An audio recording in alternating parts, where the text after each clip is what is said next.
As the winter meetings are underway down in Nashville, Davey Martinez is as well talking with the media, opening up about many different things. The most intriguing one is what is the future of second baseman Luis Garcia? You are Locked On Nationals, your daily Washington Nationals podcast, part of the Locked On Podcast Network, your team every day.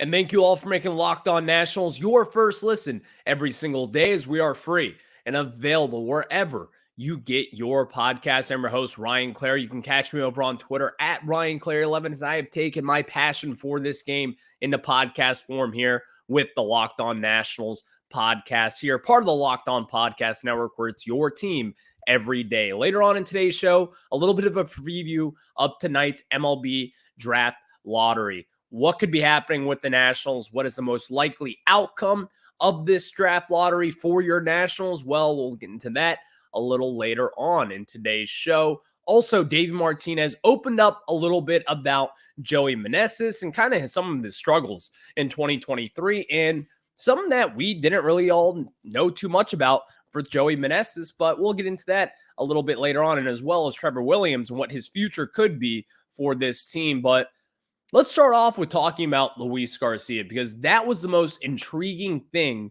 that came out from yesterday's show, really. Meeting with MLB Network, doing a little sit-down interview, talking about the future of this team. They mentioned a lot of the young guys. As we all know, the Nationals have a plethora of young guys on this roster right here and right now, and as well as many different prospects that will be making their way up to the major leagues, hopefully by sometime this summer. But when he was asked about Luis Garcia, this was one of the more intriguing answers, in my opinion. Because, again, being asked about his status for 2024, this is what Davey Martinez had to say. Quote, "Yeah, look, my message to him was there's no guarantees in spring training. You have to come in and fight for a job. I think I sent the message to him when we sent him down, and it hurt me because I love the kid. But he's got to get better. He's going on his fourth year now with us. I know what the upside is with Luis, but we got to get it out of him. He's got to be consistent."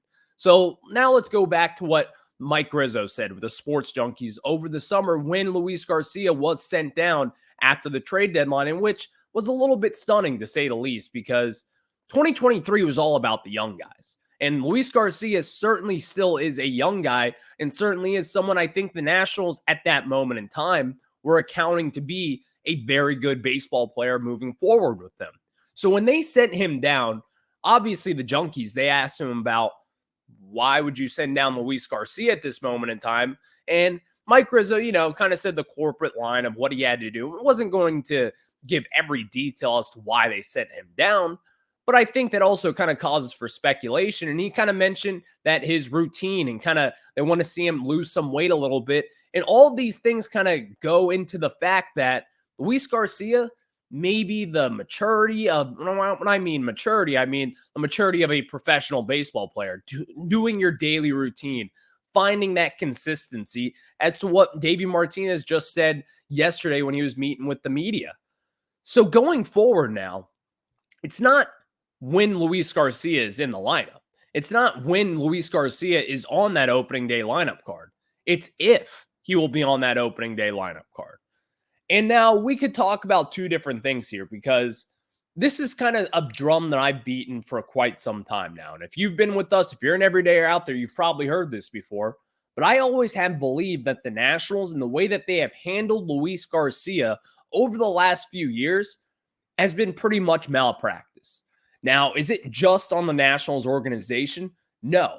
I think we can all kind of see Luis Garcia, he's going to have to find some consistency the way that Victor Robles hasn't as well. He's going to have to find a way to get a routine set in stone. He's going to have to find a way to stay more consistent, stay in his at-bats, and be a little more selective at the plate.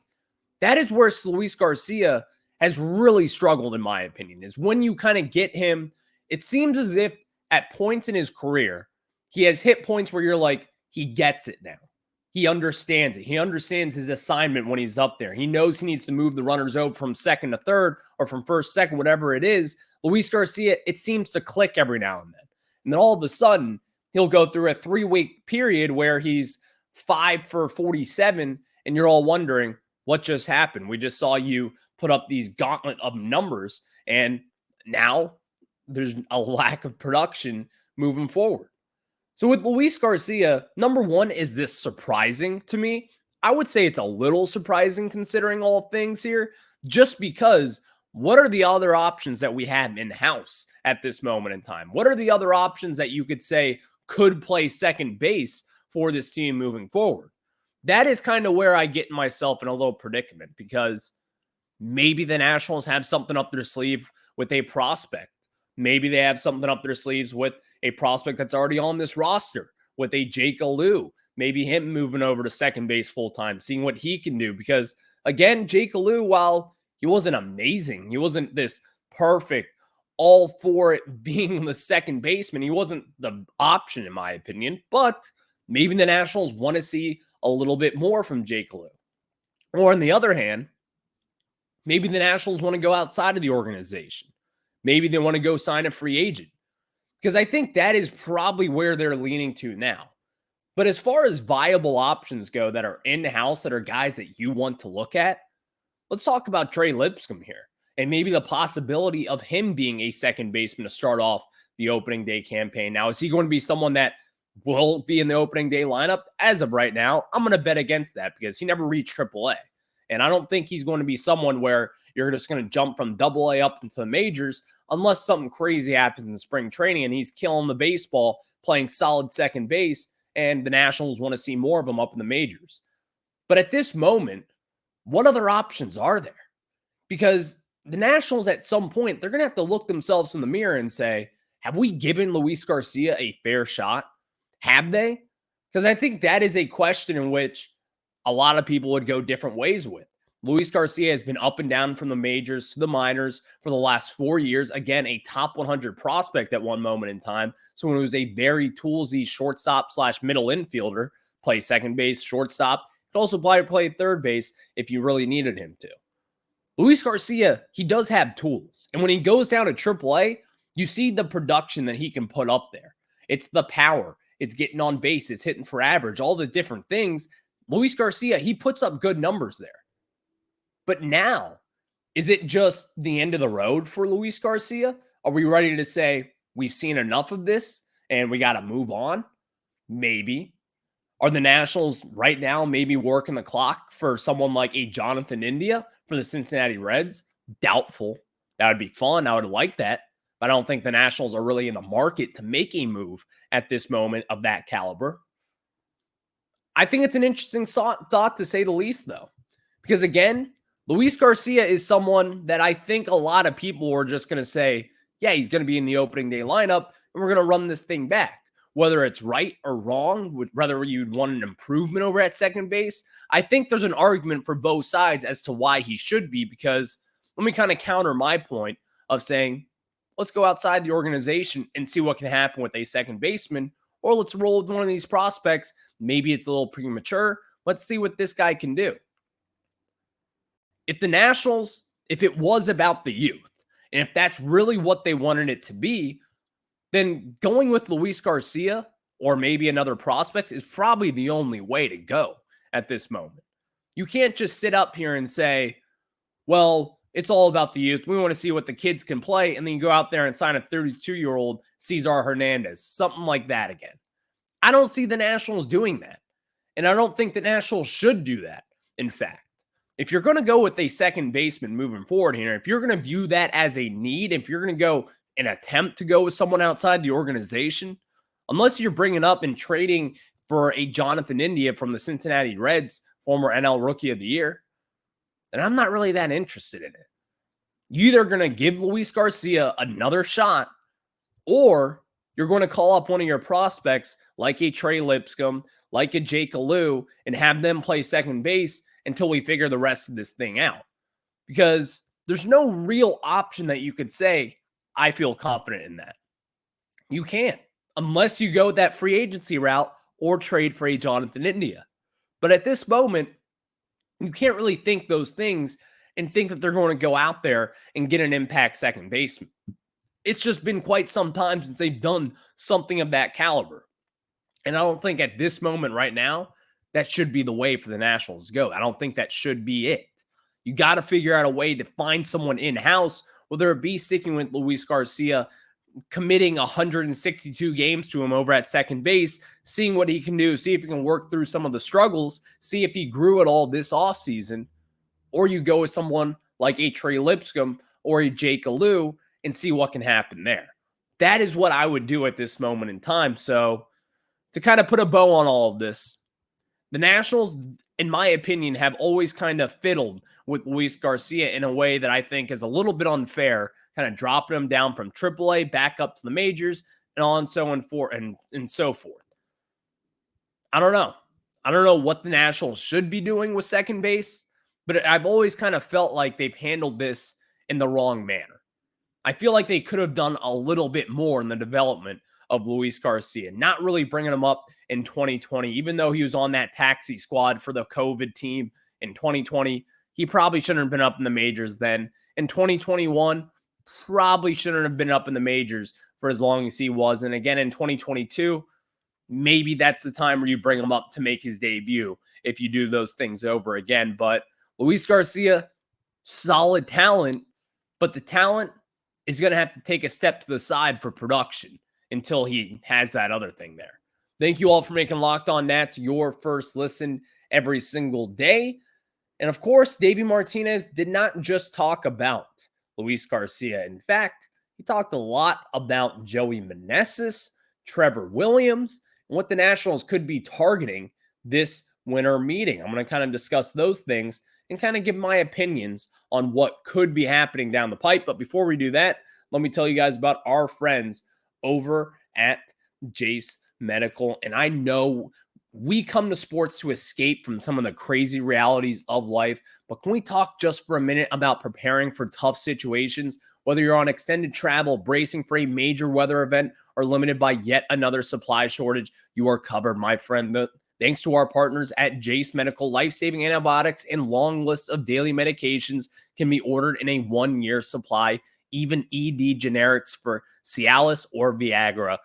Jase Medical has the Jace case. The Jace case is a pack of 5 different antibiotics to treat a long list of bacterial illnesses, including UTIs, respiratory infections, sinusitis, skin infections, among others. This stuff could happen to any of us. So what you have to do is visit jasemedical.com and complete your physician encounter. It will be reviewed by a board-certified physician, and your medications will be dispensed by a licensed pharmacy at a fraction of the regular cost. It's never been more important to be prepared than today. Go to jasemedical.com and use our offer code Locked On to get $20 off your order. Again, offer code Locked On and get $20 off your order. Now let's get back into it as Davey Martinez met up with MLB Network, did a little sit-down interview, and he said a lot of different interesting things. Obviously, I thought the most eye-popping one was kind of about the future of Luis Garcia. I didn't really expect anyone to be talking about his future in the way that Davey Martinez was, kind of as if we don't really know what his future is going to be. We want to see him take some steps and kind of mature as a baseball player, find a way to stay consistent and all those different things. But that's not just what he said. He also kind of revealed this, in which I didn't know about, watching this team all 162 games over this year. I'm sure a lot of you did as well. Joey Menesses was actually battling a knee injury in 2023. And now moving forward, he looks at Joey Menesses as someone who could be a first baseman, and even went on to say that Joey Menesses wants to play left field at a more full-time rate. No, I can't do that. I cannot do that right here, right now. Listen, Joey Menesses, I've seen it with him. I like Joey Menesses. Is Joey Menesses going to be your DH for 2024? Sure, I'm all right with that. I don't think it's the best decision in the world. In fact, I'd probably kick him around on the trade market, see what you could get for him at this moment. But going forward, if you were to tell me that right now, Joey Menesses would be your first baseman going forward, no. That's not something that I think the Nationals should really even consider at this moment. Because Joey Menesses was a DH the entire way of 2023.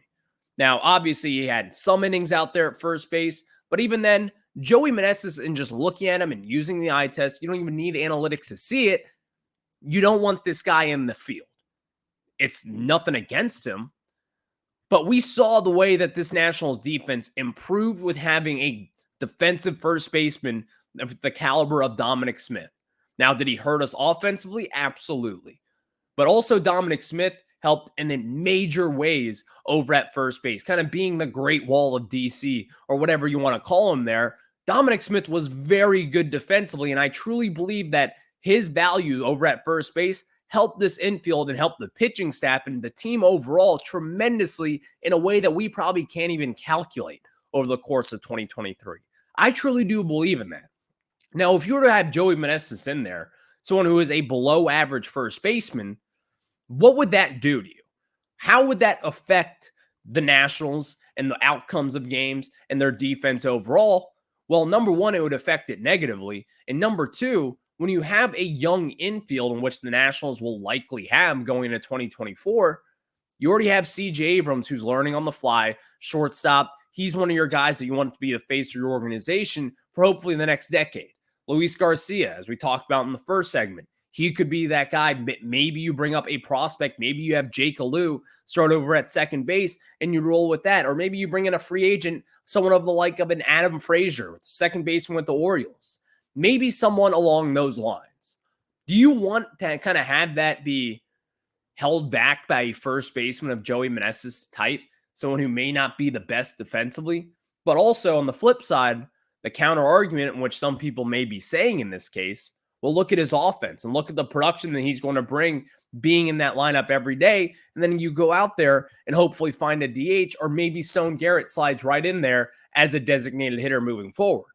That is a viable option, but also defensively and really for the pitching staff, and especially for a young pitching staff, if you're going to have someone over at first base, someone who affects basically every other play, it seems like, that's probably not the best solution to have at this moment.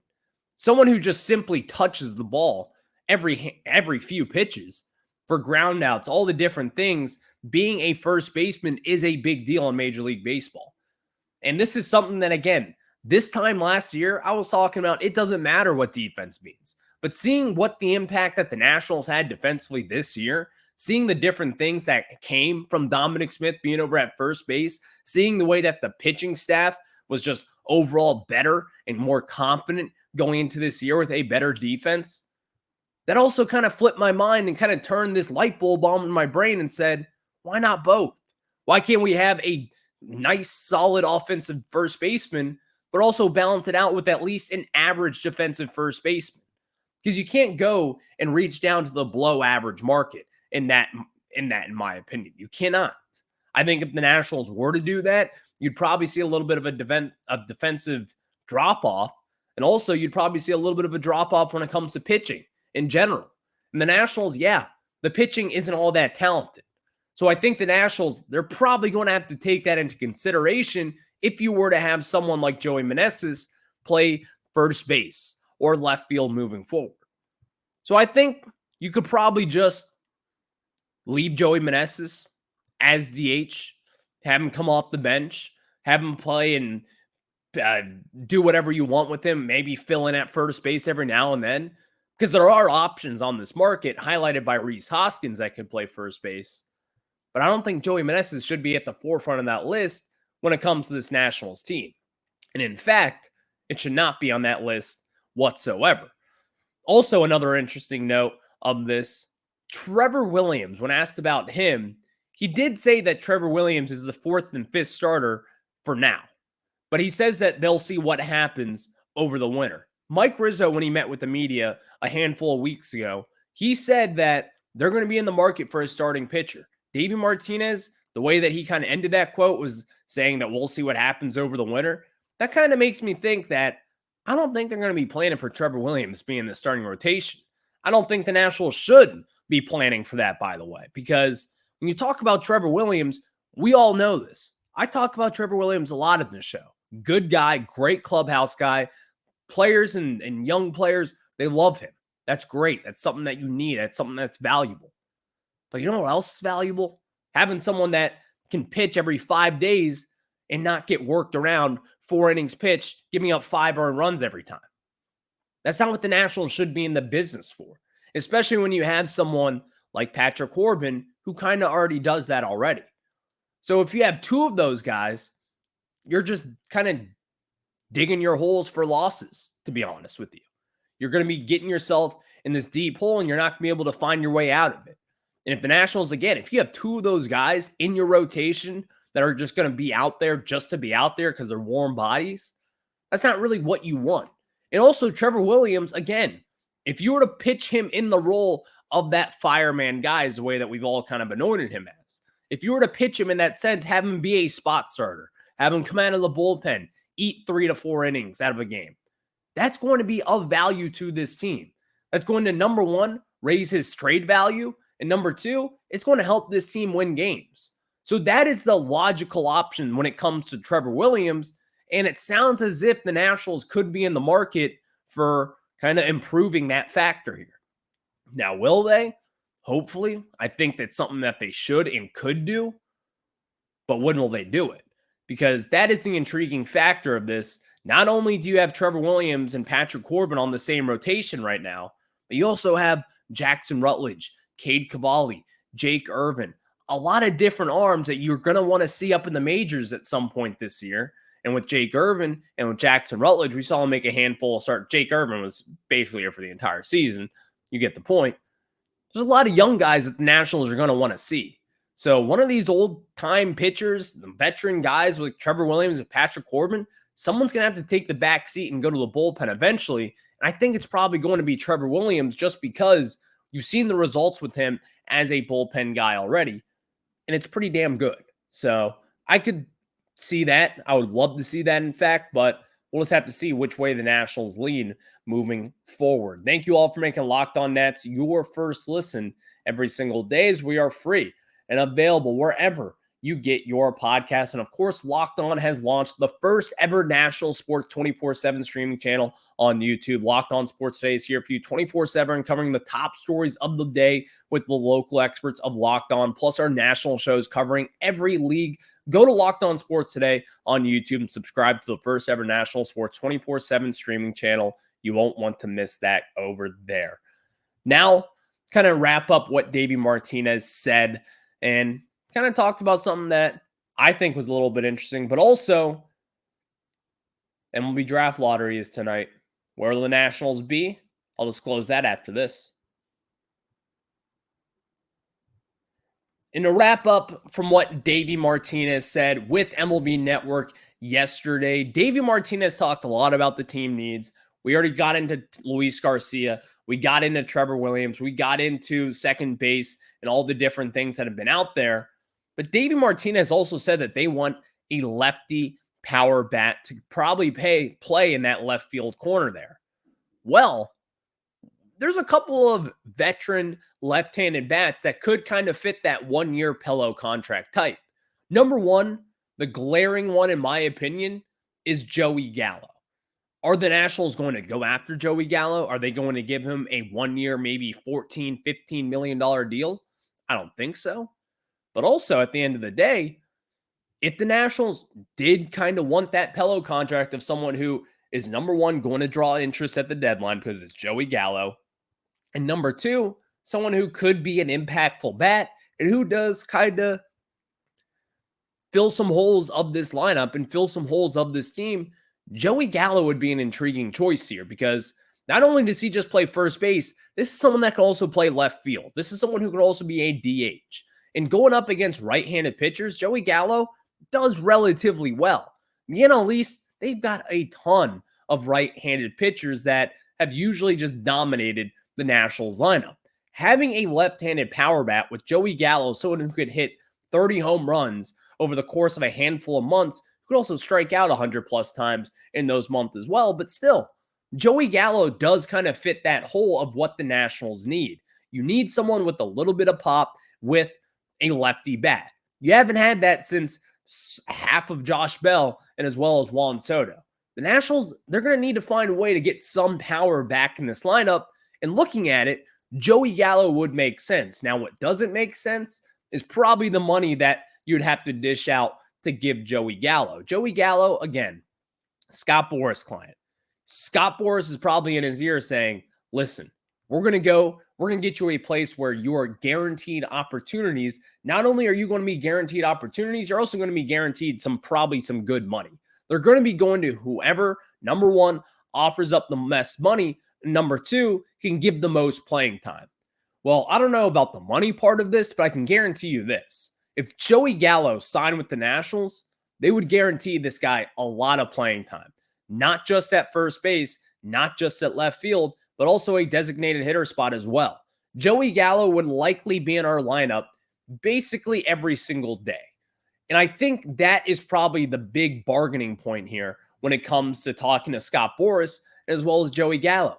You go up to him and you say, listen, you need to turn your career around. You're 30 years old. If you ball out here, if you hit a ton of home runs, if you can keep that average above 200, if you can keep that OPS around an 800 mark, you're going to get a decent contract maybe next year.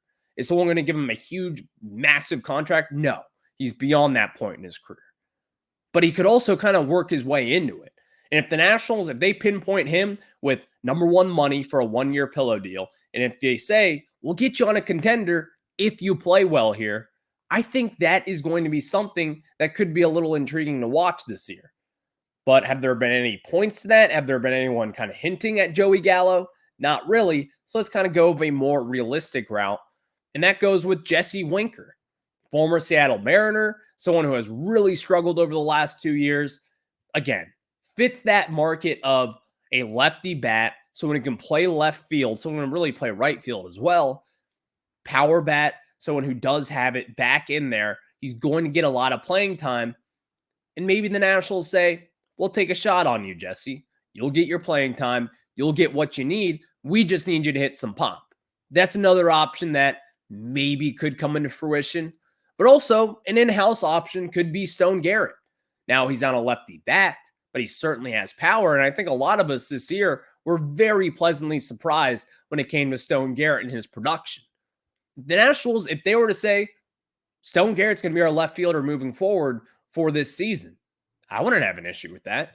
Because also at the end of the day, you have James Wood, you have Dylan Cruz, you have Robert Hassel, a lot of different outfield prospects. You also have Jacob Young, Lane Thomas, all the different outfielding prospects and young guys.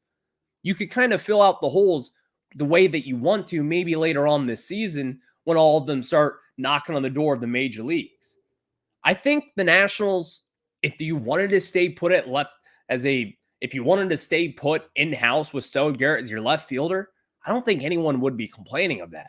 I think a lot of people really like Stone Garrett, and I think the playing time that he was getting at the second half of the season, I think that's probably them kind of pointing their cards to saying, we like this guy just like you guys do too, so we'll just have to see what happens. But as I said, the MLB Draft Lottery is tonight. Listen, the Nationals, don't bother watching it. If you're a baseball fan and you want to watch it, go for it. It's a fun thing. Don't bother watching though, if you're a Nats fan, if I'm being honest. The Nationals are going to have the 10th overall pick. Nothing higher, nothing lower. That's what they're going to happen because picking second overall apparently is the worst thing to happen in Major League Baseball. And it is because I think the MLB Draft Lottery is stupid. You should not be penalizing teams who are just simply bad. And you're taking away from the fact that there are people out there who do this job, even like myself, who do podcasts. Maybe I'm bad at my job. There are GMs. There are presidents of baseball. There are coaches, managers, and players that are just simply not that great at their jobs compared to Major League Baseball standard. And teams kind of flounder because of that. I'm not saying the Nationals are because of that, but I think the MLB Draft Lottery kind of hurts those teams who just maybe hire guys who are bad at their jobs. And yes, maybe you say, well, tell that organization to be better, but in hindsight, what would they know?